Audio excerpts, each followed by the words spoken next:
Today, I wanted to talk about the myths of Facebook gaming. I feel like a lot of people have the wrong impression of this platform, and maybe it can ease some tension that we're all feeling on this platform from time to time.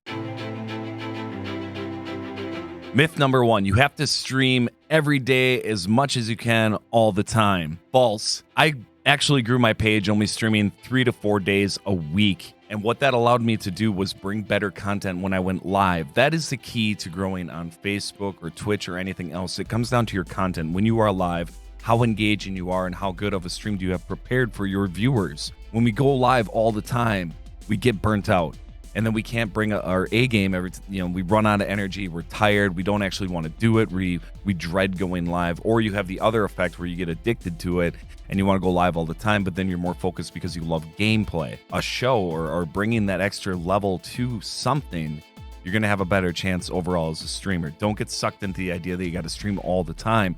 It'd be much better to take a day or two off in between, prep some notes, have some ideas, maybe add stuff for every single stream, whatever it takes to bring new engagement every time you go live. Keep it fresh.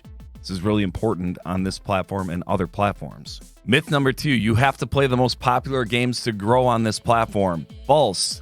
You will get swamped out.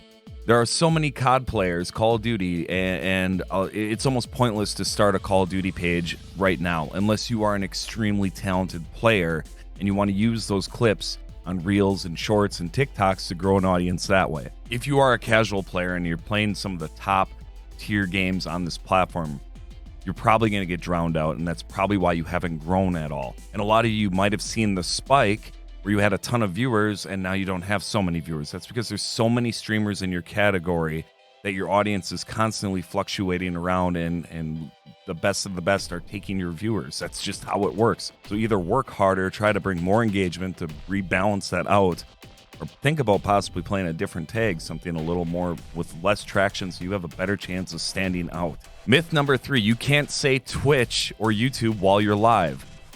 This is a weird one. We started saying the purple channel and the red channel, and I stopped. I was like, this is ridiculous. You can say Twitch, you can say YouTube, you can talk about your Discord, you can talk about all the other things while you're live. What you want to avoid is posting links to them on your Facebook page. Facebook doesn't care for anything that drives traffic off their platform, but they say nothing about what we can talk about.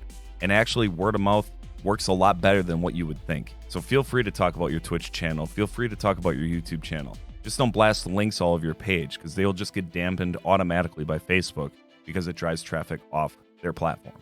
Myth number four, Facebook partnered streamers make a minimum of $40,000 a year. Overall, no, Facebook partners don't make that. That's just the general estimate. You are estimated to make about $40K a year. There are plenty of streamers that are not partnered that make way more than that. So don't use that as like a goal or a driving force. Like, oh, once I get partnered, I'm going to make this much money.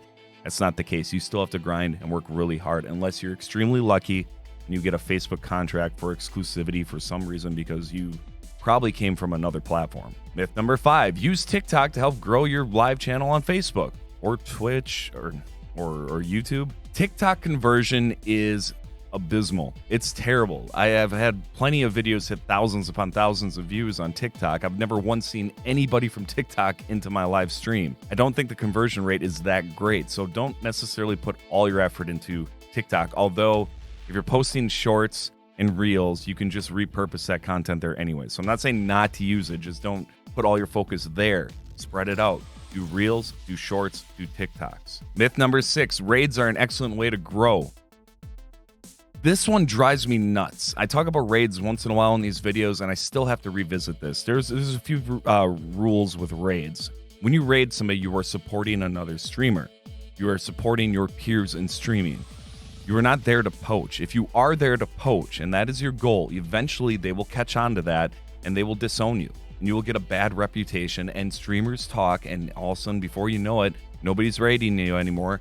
Nobody's talking to you anymore, because you were labeled as a poacher. Don't go with this method. You should raid streamers you support and like, or new streamers that you want to help out, or whatever reason is that you're raiding somebody.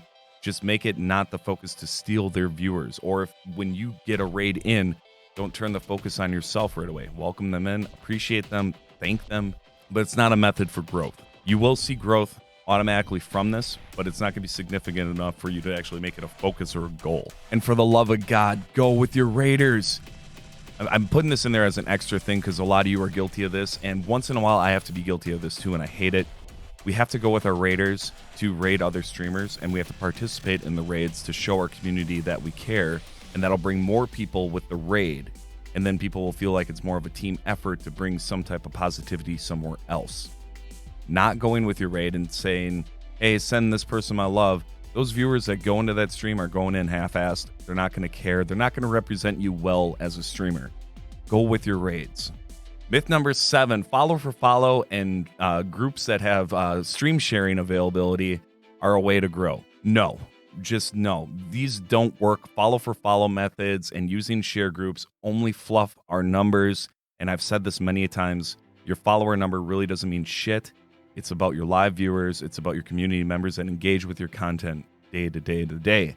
Those are your true numbers. Look at your reaction counts. Look at your minutes viewed versus your 3-second views. Those minute views mean a lot more. Don't feel like you're some hotshot because you have a bunch of followers. It doesn't matter. It's more about what you can do when you're live. Myth number 8, giveaways will help you grow. Giveaways will help you grow temporarily. And then when the giveaways are done, or if you have any downtime, then you don't have any viewers. So you're selling yourself to get viewers and paying for viewership, and then you're losing them as soon as they're gone. Now, I'm not saying not to do giveaways, but at least understand that you looking at giveaways as a growth tactic is a bad idea because you're never going to get out of that cycle. You're always going to be wanting to give something away, and you're going to build a community of people that want something from you, and that's not healthy or good for the long term. So just be aware of that. Myth number 9. You should share your stream out in the beginning of your stream during your intros. On Facebook Gaming, you should not be doing intros at all. You should be getting right into gameplay content, and sharing your stream out to a bunch of different share groups and hubs is the same problem over and over again. Nobody sees it or cares. Let the algorithm come in and do its work, because if you go live and you're engaging and you're into gameplay and you're talking, that algorithm's going to see people reacting to that, and that's what's going to get more people to you through the algorithm. If you share it to a bunch of groups and you have a 2-minute intro playing, the people that come to the front door are going to see an intro and they're going to leave, and that just tells Facebook that nothing engaging is happening, so it's not going to push you as much. This is the basics of how the algorithm works on Facebook, and if you're not going to use the tool properly, you're never going to see the benefit of the algorithm. And myth number 10, Facebook isn't a safe place to stream because anybody can find your info. This tip or this myth is somewhat true, but you can protect yourself, and I recommend this to anybody made it this far in this video. You're going to want to set your personal page settings to as private as possible. If you need to adjust your name or keep things hidden, you should have done this already. You do not want to have people be able to access your personal page. You don't want to be adding friends all the time that send friend requests, even if there are viewers for a couple of weeks and you think you might be able to trust them. You just never know on this platform. There are trolls that infiltrate streamers all the time. They go in and they sit there for a while. They might even throw you stars, and then all of a sudden they become a mod, and then before you know it, your page is gone. This happens. You have to protect yourself and be aware of it, but it's really no less dangerous or scary than any other platform. You still have to protect yourself wherever you stream. So just be aware of that. Set your settings to private. Family members that might visit your stream, and if the community becomes aware of it, make sure they know to set things privately, and you can protect yourself just fine. Just try not to have any leaks, because that is the number one reason why people lose their pages on Facebook, is they get infiltrated and they can get hacked. And honestly, that can happen on any platform, but Facebook, if you let them in, it's kind of on you to some degree. And I've seen this happen with a good friend of mine. And more recently, somebody reached out in my own community talking about that. That's what got me thinking about this whole video. So if you guys enjoyed these myths, make sure you hit that like button, consider subscribing to the channel. These videos come from my own experiences. And like I said, I just talked to a community member yesterday, and I was like, this is a great idea for a video, because I know that people have said they wanted to avoid streaming on this platform because of that reason alone. So I just started there and worked backwards, and that was today's video. So thank you guys. We'll see you next week. My shell crunch brings all the joy to the yard. I'm like, it's making me hard. Damn right, it's making you hard. You can eat me, but half in shard.